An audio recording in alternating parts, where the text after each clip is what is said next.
मुख्यमंत्री योगी आदित्यनाथ के महिला सशक्तिकरण मिशन शक्ति को मजबूती प्रदान हो रही है, लेकिन जमीनी हकीकत भी कई बार चिंता का विषय बनती है। महिला सुरक्षा को लेकर राज्य महिला आयोग की उपाध्यक्ष अपर्णा यादव लगातार सक्रिय भूमिका निभा रही हैं। थानों में रिपोर्ट दर्ज नहीं होने पर महिलाएं राज्य महिला आयोग का रुख कर रही हैं, जहां अपर्णा यादव खुद सैकड़ों फरियादियों की आवाज बन रही है। Lucknow school van rape case, Hamirpur की घटना की बात करें और हॉस्टल में छात्रा की हत्या जैसे मामलों में उन्होंने सीधे हस्तक्षेप करते हुए न्याय की लड़ाई को मजबूती दी। इन्हीं सब बातों को लेकर समाचार प्लस संवाददाता जय त्रिपाठी ने राज्य महिला आयोग उपाध्यक्ष अपर्णा यादव से खास बातचीत की।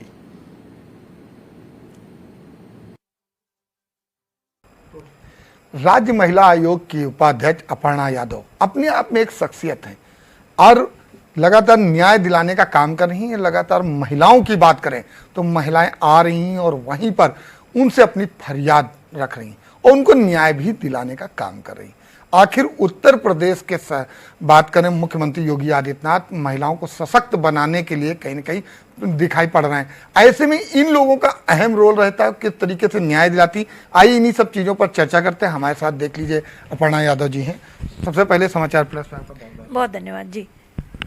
जिस तरह का आप देख रही हैं, लगातार महिलाएं आ रही, तरह तरह की शिकायतें आ रही, कहीं दहेज प्रताड़ित, कहीं अलग अलग तरीके। तो सबसे ज़्यादा जो अगर हम बात करें तो महिलाओं को किस तरीके से शिकायत आ रही है, उनको आप किस तरीके का न्याय दिलाने का काम कर रहे हैं?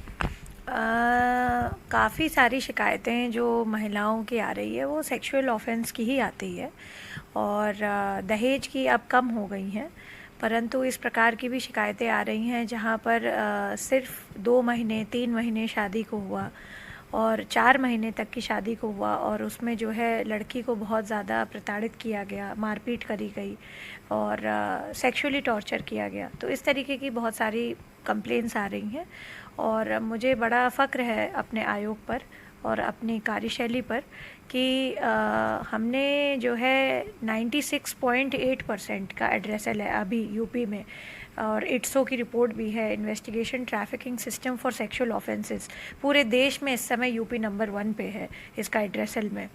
और जहाँ तक है मेरा प्रयास और मेरे आयोग का प्रयास यही रहता है कि हम सभी जितनी हमारे पास कंप्लेन आए हम उसको त्वरित रूप से निस्तारण करें। और आदरणीय मुख्यमंत्री जी और ये डबल इंजन की सरकार भारतीय जनता पार्टी की भी लगातार इसी बात पे लगी हुई है कि जो है महिलाओं का जीवन बेहतर हो, सुरक्षित हो, सम्मानित हो।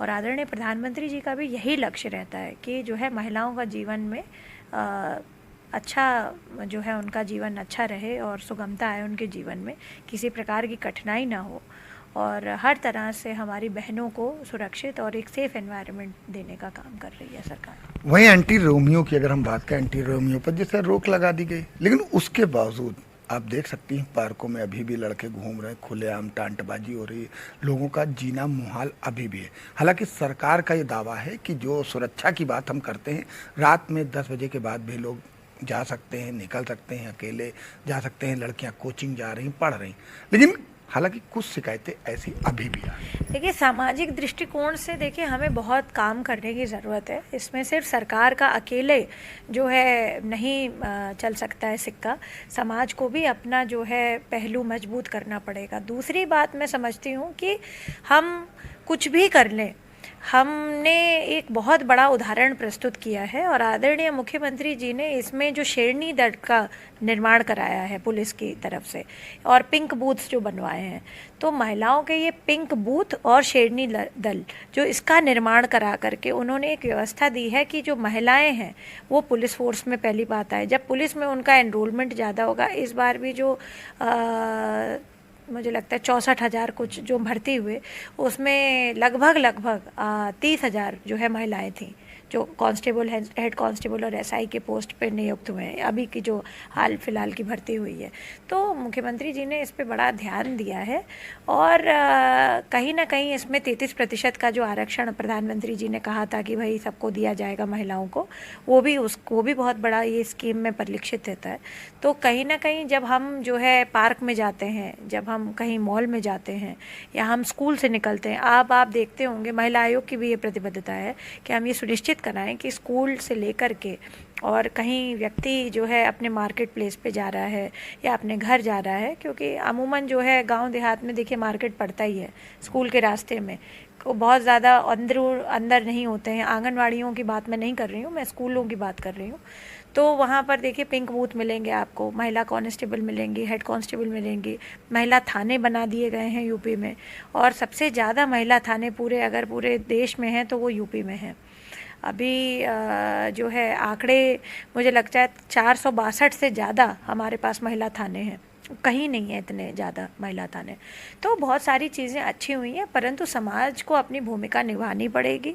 हमें अपने लड़कों को और लड़कियों को दोनों को एजुकेट करना पड़ेगा, ख़ास तौर से लड़कों को, कि उनका जो व्यवहार है वह अपने व्यवहार में जो है कुशलता लाएं, ना कि ऐसा जो है कमेंटबाजी करें या ऊंचापना करें जिससे हमारी जो बहन है, बेटी है, क्योंकि उनकी भी बहनें हैं, उनकी भी बेटियां, उनकी भी माँ है, अपनी माँ के ही कोख से जन्म लेकर के आए हैं लड़के, तो उनकी रिस्पेक्ट करना सिखाना हमारा भी दायित्व बनता है। एक अहम सवाल है, विपक्ष लगातार हमला बोल रहा है कि सरकार स्कूल जो खोलने चाहिए स्कूल को बंद कर रहे और जगह जगह मधुशालाएं खोल रही हैं। इस मधुशालाओं से बच्चे बिगड़ रहे हैं, इसी कारण जो महिलाओं के साथ इस तरीके की वारदात हो रही, इस पर ज़्यादा जोर रहेगा। आई थिंक ये बड़ा मिस इंटरप्रेट हुआ यहाँ पर सरकार की तरफ से, और विपक्षियों ने इसका जो है बहुत ही ज़्यादा मिस इंटरप्रिटेशन करके समाज में फैलाने का काम किया है। ऐसा कोई बात नहीं है। 2 प्रेस कॉन्फ्रेंस एक साथ हो रही थी और उसको जो है मिस इंटरप्रेट करके जो विपक्ष का काम है कि लोगों के आँख में धूल झोंकना, लोगों को बेवकूफ़ बनाना और 2 मुद्दों को कोलैब करके जो है बोलना, तो ये बहुत गलत बात है। मैं चाहती हूँ सबसे कि उस दिन का जो है रिपोर्ट उठाएं। उस दिन जो है यहाँ के जो आबकारी मिनिस्टर हैं वो एक अलग विषय पे प्रेस कॉन्फ्रेंस कर रहे थे, जो बेसिक शिक्षा की मंत्री हैं वो अलग मुद्दे पर कॉन्फ्रेंस कर रही थी। उस पे इन लोगों ने ये जोड़ दिया कि बीजेपी ने मधुशाला खोलने का काम किया है।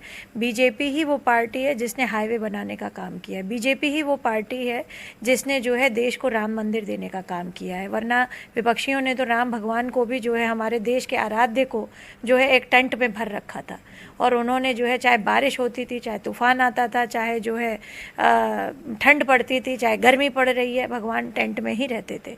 ये भारतीय जनता पार्टी और आदरणीय प्रधानमंत्री के कर कमलों से जो इतने बड़े भगवान का मंदिर बना, ये हमारे लिए गर्व की बात है। ऑपरेशन सिंदूर में आप समझ सकते हैं कितने जो है आतंकवादियों को मार गिराया गया। विपक्ष तो उस पर भी जो है सवालिया खड़ा कर रहा है। तो विपक्ष ने किया क्या आज तक? सिर्फ लूट करके जो है अपने घर को बनाया और जो है घर के ही लोगों को आगे बढ़ाया, और अभी भी वही काम कर रहे हैं वो लोग, अभी भी वो लोग बाज नहीं आ रहे हैं। तो मैं समझती हूँ कि इस तरीके के ये कोलैबोरेशन वाले मुद्दों को हटाने का काम करें, भटकाने का काम ना करें जनता को। जनता बहुत समझदार है और किसी भी बहकावे में, किसी भी बहलावे में आने नहीं वाली है। भारतीय जनता पार्टी एक बहुत ही मजबूत तरीके से काम कर रही है इस देश को बढ़ाने के लिए। और आप देखिए वंदे भारत एक्सप्रेस, हम लोग बोलते थे ना कि हमारे पास बुलेट ट्रेन क्यों नहीं है। जापान तो दो बार उसके पास एक बार बहुत बड़ा झटका लगा, दूसरी बार में भूकंप आ गया, तो तब भी जो है जापान ने अपनी बुलेट ट्रेन बनाई। दुनिया भर की चीज़ें उन्होंने टेक्नोलॉजिकल एडवांसमेंट किया। इतना छोटा कंट्री है, भारत का आधा भी नहीं है, परंतु वहाँ पर जो है बुलेट ट्रेन चल रही थी। और क्योंकि विपक्षियों द्वारा इस स्वराज्य को जो है जो चलाया जा रहा था भारतवर्ष को, तो वहाँ पर बुलेट ट्रेन नहीं आई, वो अंग्रेज़ों की दी हुई ट्रेन से चल रहे थे। प्रधानमंत्री मोदी जी ने यहाँ पर वंदे भारत एक्सप्रेस किया। यहाँ पर जो है जहाँ पर आप सोच नहीं सकते थे, सहारनपुर जैसी जगहों पर जो है एयरपोर्ट देने का काम किया। लोग सोच नहीं सकते थे कभी, जहाँ पर व्यक्ति ये नहीं सोच सकता था कि हम बस से भी पहुँच पाएंगे, वहाँ जब एयरपोर्ट बन गए तो ये बहुत बड़ा अचीवमेंट है हमारे देश के लिए। और इकोनॉमी सच में बहुत डेवलप कर रही है, ग्रो कर रही है। हमने जहाँ पर भी है वहाँ पर वीवर्स से लेकर के, यानी जो बुनकर समाज है उसको, उससे लेकर के किसानों तक को एक बहुत बड़ा पैमाने पर हमने जो है विश्व लेवल पर पहुँचाने का काम किया। अभी पिछले दिन हमारे उत्तर प्रदेश की बात ले लीजिए, मैं पूरे भारतवर्ष की बात नहीं कर रही हूँ। उत्तर प्रदेश में लीजिए, आम महोत्सव हुआ। आम महोत्सव में कितनी वैरायटी हुई, क्या इससे पहले कभी इतनी वैरायटी होती नहीं? क्या इससे पहले इतना आम जाता था बाहर? आम तो जो है सदा बाहर रहा है और आम फलों का राजा है। आम सबको खाना पसंद है। आम पूरे विश्व में जो है भारत की पहचान रहा है, और लखनऊ की खास तौर से, जहाँ पर हम आज बैठे हुए हैं। क्या इससे पहले इतना इंपोर्ट होता था, एक्सपोर्ट होता था, सॉरी। तो ये सब बातें समझने की हैं। जनता बेवकूफ़ नहीं है। जनता को कृपया विपक्ष से अनुरोध है, भटकाने का काम ना करें।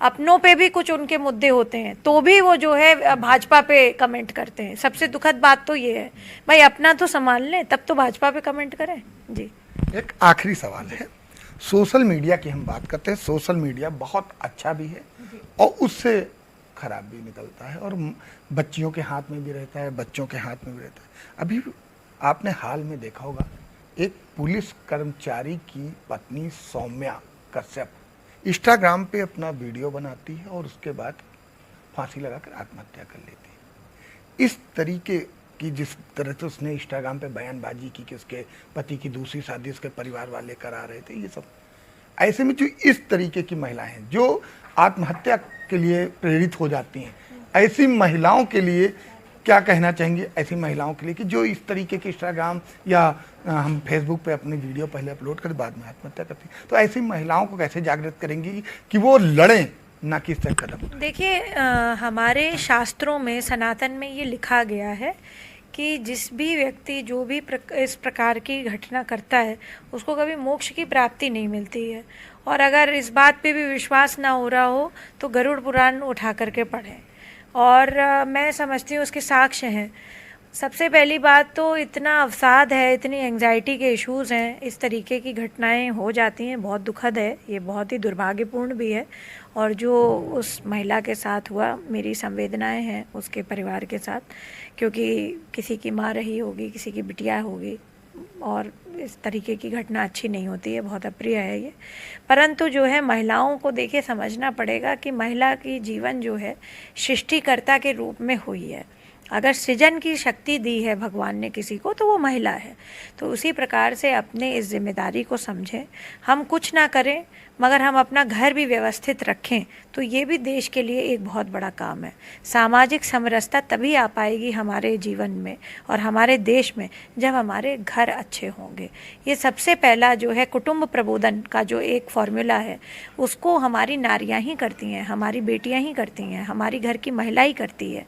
तो हमारा कुटुंब अच्छा रहे, हमारा परिवार अच्छा रहे, और कुटुंब का मतलब भाई अपने ही बच्चे, अपने ही पति अच्छे हो जाएं, ये बहुत बड़ा विषय रहेगा। तो इस पे ध्यान देने की आवश्यकता है। महिलाओं के ऊपर बड़ी जिम्मेदारी होती है और परिवार चलाने से लेकर के आगे देश चलाएं, ऐसी मेरी उन सभी महिलाओं के लिए प्रार्थना है। बहुत बहुत धन्यवाद।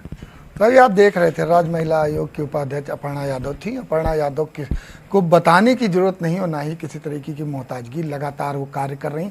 और हम जिस तरीके न्याय दिलाने की बात कर रहे हैं तो लगातार आप देख सकते हैं यहाँ पे काफ़ी महिलाएं पहुंची और सुबह से ही एक के बाद एक कतार लगी हुई और वो कहीं ना कहीं न्याय दिलाते हुए। उनका साफ कहना है कि महिला सशक्तिकरण में जिस तरीके से महिलाओं को बढ़ाने की सरकार बात कर रही है उसमें वो कहीं ना कहीं भागीदारी करती हुई साफ नजर आ रही है और हर महिला को न्याय दिलाना उनका कहीं ना कहीं कार्य है और वो कार्य करती हुई साफ नजर आ रही है।